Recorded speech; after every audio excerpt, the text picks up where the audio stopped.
Just this week, the tempo of AI releases has picked up a little bit. Now, we're familiar with this cadence now. Every time another frontier shop releases something, OpenAI then immediately releases something else, not to allow the spotlight to be stolen for any length of time. However, rather than addressing these technologies directly, because as I'm sure many of you are curious about, there are other channels out there that will look at each of these technologies in a deep dive. What I really want to focus on is where AI is going and where it is not. So the combination, the 1-2 punch of Sonnet 4.5 dropping followed by Sora 2 inspired me to look at the literature. So I did a bunch of background research about where this is going and where it isn't. And so there's a couple things that I want to cover. So number one, emergence, and number two, the omni model direction and world models more specifically. So the top line, the headline that I am most excited about for Sonnet 4.5, and I think is being undersold, is the fact that it was able to code for 30 hours autonomously. Now, while that is exciting, I do have to urge a little bit of caution because the researchers note that in many cases, yes, it's impressive that it has this level of agentic endurance, which means that it can do error detection and backtrack and fix itself. In many cases, a lot of that time is spent planning and fixing things. They noted that some tasks that take humans only a few seconds take the model tens of minutes to figure out. So human intuition is still a little bit different, and human planning, particularly once you're familiar with a code base, is still superior in some respects. However, I don't know about you, I don't know any coders or engineers who can code for 30 hours straight. And furthermore, while that is the current status quo, I'm going to point out that this 30-hour benchmark happening in mid-2025 is faster than what we would have anticipated, because as of May or June, the autonomous horizon was about 4 to 7 hours maximum, and that was on a good day. So here we are at the beginning of October, and it's already cresting 30 hours. Now, I will say that that is not necessarily apples to apples. That's about apples to oranges, because the meter data that this is based on, that's the METR, is human equivalent tasks. So until we know how much human equivalent time that 30-hour programming stretch that Claude Sonnet 4.5 is able to do, that could be equivalent to 100 hours. It might also be equivalent to 7 or 8 hours. But if that's a full human day that it can do worth of work, that's pretty good. So I do want to like titrate the excitement a little bit. However, 30 hours just on clock time, that's pretty exciting. And then the other thing that I want to introduce before I kind of use that as a jumping off point to talk about where all this is going is Sora 2. Now, if you watch, Sora 2 is much, much better at physics, including light refraction. So you look at ripples on ponds, if it loads. It's not loading. Sorry about that. So anyways, realistic physics, gymnastics, that's one thing that it has struggled with. Some people on Twitter are posting images of or videos of Sora actually accurately modeling the refraction of light as you pour water into a glass. Now, obviously, if it has seen enough examples, it's just copying, what it has seen. But again, that's what human intuition for physics is. So I will also urge a little bit of caution here.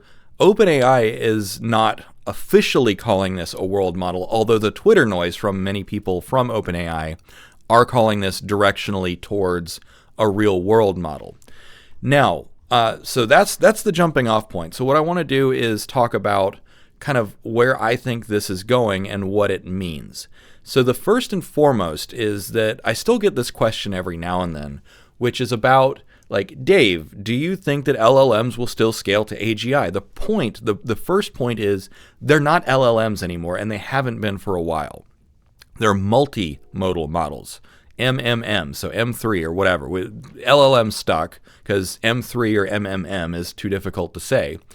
But what happened a couple years ago was they started, not quite 2 full years ago, they started bolting other encoders and decoders onto these for image generation. So it was a tool call, but now it's native image generation, and soon it's going to be native audio video generation. I actually think that the advanced audio mode in ChatGPT is native audio streaming. So they're already multimodal, but the multimodalness is getting better. So when you look at Sora, you say, okay, this has a better intuitive understanding of the real world, which many people, I am not one of these people, but many people say that the ability to navigate the physical world is a requirement for AGI. I point out that pigeons and monkeys are capable of navigating the physical world, and they're not particularly intelligent. Yes, they are intelligent, but they evolved to be able to navigate with visuospatial perception. Now, with that being said, I do agree. So here's where I do agree that, like, okay, while I don't necessarily think that having a visuospatial world model is required for AGI or superintelligence or whatever, because being able to navigate the world like a monkey really good, that's not really going to change much for us, at least not until we get to robotics, which sit tight because that's part of the omni model thing. What really is going to move the needle for us is things like, super math abilities and coding abilities and the ability to plan and solve problems and those kinds of things.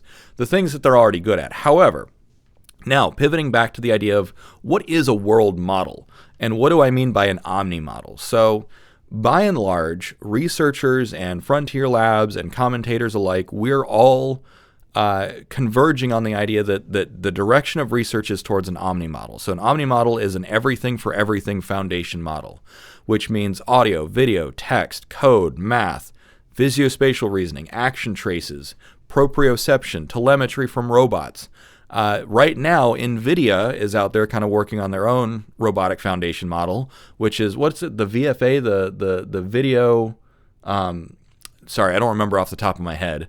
But they're basically, using, a kind of LLM built into robots. So we have that entire new space to work on mastering. So we're going to have a version of a foundation model that is idealized for robots, which is instruction following, visuospatial planning, that sort of thing. And then we're going to have foundation models that are more cyberspace. But eventually, as more and more modalities get mixed in, so we have to solve algorithmic problems, we have to solve encoding problems, we have to get enough good data, but that is all going to merge and converge into an omni model. Now, you might say, well, why not specialize? The reason that we're not seeing, or the reason that some of us, including myself, believe that specialization is not necessarily the first step. It will happen eventually, so that'll be differentiation. The reason is because we think that it'll be better. So, if you have a robot that, like, why do you need to train a robot on advanced math and coding and language and all of those other things? So it'll be better at planning. And then likewise, why do you need to train, a cyberspace LLM on visuospatial and world models and that sort of thing? So that it's better at physics and it's better at math. And so you have this cross-pollination effect. And by the way, human brains are the same way.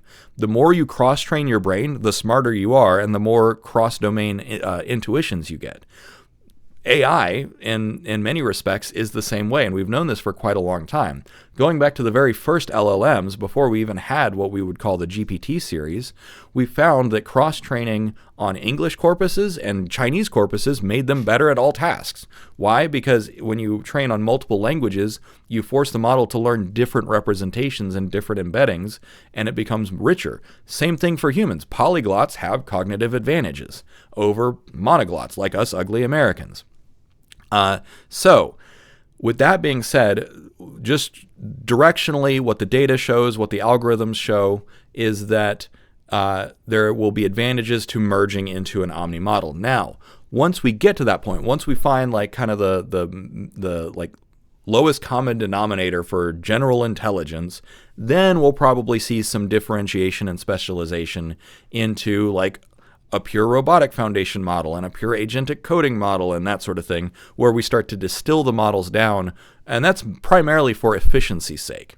Because, like, yes, if your domestic robot is able to do differential calculus at, beyond Terence Tao's level, that's great, but are you going to use that? Are you going to use that ability unless you're, a physics professor at Stanford? Probably not. So you can switch to a lighter weight model, which will allow your robot's batteries to last longer and also work with a smaller GPU. So the economics of efficiency will demand that we specialize and differentiate, but we're going to have those core foundation models that are the omni models, the everything models. So that's the key insight that I have that I want to share today is that's where I think it's going, and where it's not going, and this is really interesting. So by and large, consensus has agreed that emergence isn't really a thing. That, for a while, people were afraid like, oh, these new abilities are emerging. But once you look at those new abilities, like the scheming abilities and the deception abilities and the reasoning abilities and the planning and math abilities, all of those, they were all there in prototype form as far back as GPT-2 and GPT-3. It's just we didn't know to look for it. I was there when GPT-2 was released, and at the time, people just treated it like an NLP model. They're like, can it detect sentence boundaries? Yes, I proved that. I did a home experiment that said, like, look, it's really good at correcting spelling and sentence boundaries and all those kinds of other NLP tasks. At the time, most researchers were not even considering it a reasoning engine or a cognitive engine. It took until Satya Nadella a couple years later at a keynote said, look, guys, this is a reasoning engine. It's not just a natural language interface. It's a reasoning engine. It can think. Before that was accepted by the mainstream. So, long story short is that even up until recently, even I thought that like, okay, we're going to see new abilities emerge. But really what we have found, what the data shows, what the science shows is that emergence isn't really a thing. It's just as your models get more data, more modalities, and more parameters and more training time, those new abilities emerge on very smooth curves.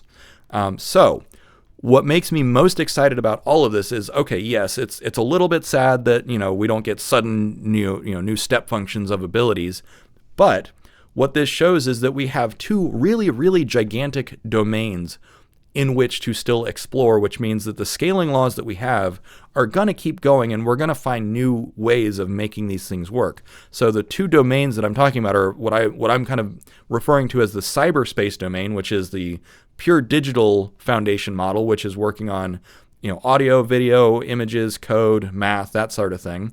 And then you have the embodied foundation models, the robotic foundation models, which are adding, they're already cross-pollinating with the world models and the visuospatial navigation. But those two pillars are going to continue to develop somewhat independently, although you look at people like OpenAI, that they're working on their own robots, NVIDIA's working on their own robots and foundation models. So there's going to be a lot of cross-pollination between those two domains as they start to merge. And that, I think, is going to be really, really exciting. And long story short, while emergence, as we used to think of it, is probably DOA, we still have so much room to explore and expand and continue growing these models. Yes, they're getting expensive, but the investment is there, and more competitors are entering the landscape, whether they're the frontier shops or the chip shops, which means the entire economy is refactoring itself around this next tech boom. And what is most exciting to me is that we are getting Apollo program, moonshot level investment without a national mission. We are not at war, not at a hot war at least. There's a cold war with China, depending on how you want to characterize it. And it's not a top-down command structure where it says, we're going to get to the moon in this decade. It is happening completely organically, which means that in 5 to 10 years, we're going to have another equivalent of the nifty 50s, the next baby boom, the next tech boom, post-war tech boom, because of all the investment happening now. It's going to take a while to fully integrate all of this into the economy, to refactor every business, every enterprise, to refactor the flows of economy, the allocation of capital. But we have not seen investment like this happen organically ever in the history of humanity. So that to me is really exciting. And when you look at the amount of improvement that is still on the table, most of the improvement is still on the table, by the way, on the hardware level and the software level. The money is there, it's happening. And so it's just going to keep getting better. And whatever you think is not possible today, just wait 6 months. Just wait 6 months and then reassess. That has been my mantra for the last 3 years that I've been working on this stuff full time, is just wait 6 months. And that is proving to be true, because 6 months ago, it was a different world. And we said the same thing in 2024, where it's like, wow, the beginning of 2024 and the end of 2024 were night and day as far as how different they were. All right, I'm really excited, but I'm ranting and rambling now, so I'm going to let you go. Thanks for watching to the end. Take care. And yeah, I'm excited. I hope you are too. Cheers.